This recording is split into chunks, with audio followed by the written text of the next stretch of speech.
folks, welcome to the Big Picture video to the Adventure Weekly Packet number 4. This week we're going to be talking about suicide, and I know it's a very difficult discussion to have, but I think it's necessary, particularly given the news that a local high school student committed suicide this past week. Now I know your students aren't in high school, but there is a very good chance that they were affected by this. Perhaps you have an older student along with your middle school student, or perhaps the middle school student heard about it at school. But whatever the case is, whenever there's a chance to talk about suicide, I jump on it. Because there's a lot of misinformation out there, and particularly the idea that suicides are condemned to hell.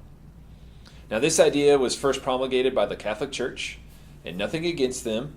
But in reality, the idea wasn't that they were supposed to go to hell, but rather that suicide can be considered a mortal sin. And a mortal sin is made up of 3 things, particularly, number 1, that it's a grave matter. All right, like it's a very serious sin. But in reality, the Catholic Church says, no, they're not automatically going to hell. Indeed, there are oftentimes extenuating circumstances, whether it's deep fear, depression, whatever the case is. And so what I want to do today, though, is look at the Bible and see what the Bible has to say about this. But in particular, look at Jesus Christ. Look at God and see what their response is. Now, this is my perspective. So please, if you disagree with it, let me know. We can hash it out via email. This is not the perspective of CRB in general, though I will try and link Harry's talk from a few weeks ago where he discussed something similar. But for now, let's talk about suicides in the Bible. And there's 7 suicides in the Bible, 6 in the Old Testament and 1 in the New Testament. The New Testament one is perhaps the most famous or perhaps infamous. It's the suicide of Judas after he betrayed Jesus. In the Old Testament, there's Abimelech, there's Saul, there's Saul's squire, and a few others. The most famous one, though, in the Old Testament is Samson. Samson, as you know, was a very strong man, and the Philistines captured him thanks to the help of Delilah. Anyways, they captured him and then brought him to the temple of their god. At the temple, they gouge out his eyes, and they use him essentially as a court jester. And so in the midst of his misery, Samson cries out to God and says, "Give me strength to bring vengeance once more upon these Philistines." Now, Samson's entire life was dedicated to destroying the Philistines, to protecting Israel as a judge. He definitely screwed up time and time again, but God was constantly giving him his power. And so Samson cries out, and he says, "God, give me the strength." And so he puts his hands on the pillars, or he has rather a servant boy put his hands on the pillars for him because his eyes are blind. God gives him the strength, and he brings down the entire temple, crushing himself in the process. Now you could say, is that suicide or is that martyrdom? Well, whatever the case is, through his actions, he caused his death. Now these suicides in the Bible, if you read them all, you'll note that nowhere in these 7 stories is there any mention of the condemnation of these people or their actions. This is not to say that suicide should be regarded with frivolity, all right? That it should be simply accepted, all right? It is a terrible, tragic thing. But I want us to kind of spend some time looking at the heart of God. And again, my perspective on God's response to suicide. Now, John tells us that God is love. And that should be enough for us to understand that God loves us no matter what we do, no matter what sin we engage in, whether it leads to our destruction or someone else's destruction.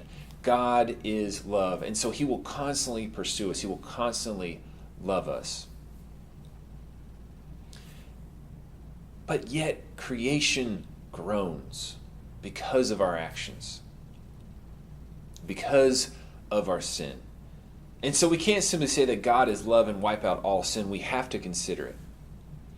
Now, when I think of those that are so depressed that they consider suicide, that they take their own life, that they go against everything that God as creator stands for, that that people say it's a slap in the face to Jesus.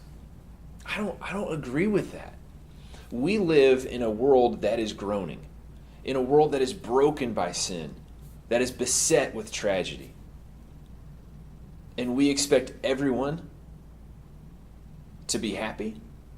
I mean, how is that fair? There is sadness in this world, and some of us are more equipped than others to deal with it. Some, though, are plagued with such terrible demons that they can't fight, that they can't escape. And so to them, the only option is to take their own life, to rid themselves of this terrible world. Now again, people say this is a slap in the face to Jesus. God created this world. He created them, the suicide. And they just say, I'm done with this. But think about it like this. God, above all else, knows how beautiful this world is, but he also knows how tragic this world is. And so you can imagine that as one of his creation, a human, a loved one of God, is wrestling with depression and wrestling with the demons in their life, you can imagine God's response. It's not to say, suck it up, buttercup. It's not to say, get over it. But it's to take them in his arms and try and give them peace. But when someone takes that final step and commits suicide, is God disappointed in them? I don't know. And again, this is my perspective, but I think it's like this, that God sees them and that he cradles them in his arms and weeps with them because he says, I know how hard this world is. Because above all else, I know what this world is supposed to be like. I created the world. I knit it together. I loved it into being. But it was broken. It was taken from me. And so he looks at the suicide and says, I know. I understand. The heart of God rips open when his creation can't handle the tragedy, can't handle the demons. Because this is not how God intended the world to be. And so he says, I know, child, I know. Now, again, this is not excusing suicide by any means. I don't agree with it. I don't think it should ever be done. But I understand why. This is a very difficult topic. And again, if you disagree with my perspective, please, let's have a dialogue. But I hope that you spend some time this week talking to your student about this perspective.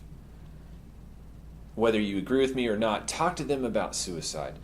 If they're too young, I understand. But they are hearing about this kind of stuff in middle school. There's a popular Netflix series that was released recently, 13 Reasons Why.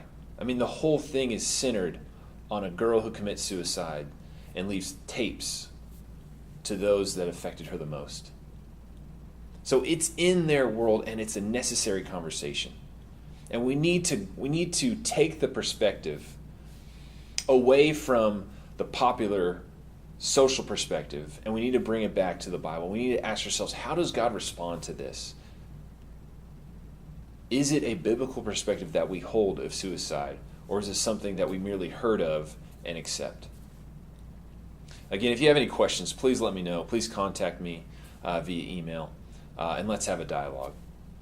I've added some conversation cue to the weekly packets. I hope you guys engage with those, engage with your students, and talk about this terrible but important subject. Thanks, and we'll see you next week.